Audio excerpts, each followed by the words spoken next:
ఏంటంటే హాలోజన్ బల్బులు పక్కకు పెట్టి ఎల్ఈడి ల్యాంప్స్ అయితే వాడడం జరుగుతుంది. సో ఇదొకటి మైనస్ అని చెప్పొచ్చు. సో మనం డిస్ప్లే విషయానికి వస్తే ఇందులో మనకి ఏంటంటే ఇక్కడ మీరు చూస్తున్నట్లయితే మనకి ఇండికేషన్స్ అనేవి ఈ రేంజ్ లో ఇవ్వడం జరిగింది. సో ఇక్కడ న్యూట్రల్, అలాగే ఇక్కడ మనకు ఇంజన్ లేదని ప్రాబ్లం వచ్చే ఇండికేటర్, అలాగే ఇక్కడ మనకు హై బీమ్, లో బీమ్ లాంటి ఆప్షన్స్ అయితే మనకు పూర్తిగా ఇక్కడైతే ఇవ్వడం జరిగింది. సో ఇండికేటర్స్ కూడా ఇక్కడే మనకి ఇవ్వడం జరిగింది. సో ఇక్కడ మీకు కానొస్తుంది కదా చిన్న ల్యాంపు. సో ఇదేంటంటే మన స్పీడ్, సో ఈకోలో వెళ్ళినప్పుడు మనకి ఇది గ్రీన్ కలర్ రావడం, అలాగే మనం ఈకో దాటినప్పుడు రెడ్ కలర్ రావడం.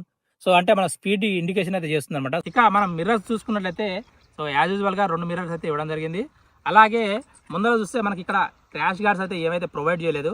సో ఇంత ముందుకు నేను చూపించిన బండ్లలో కొన్ని బండ్లలో వాళ్ళు క్రాష్ గార్డ్స్ అయితే యాడ్ చేయడం జరిగింది.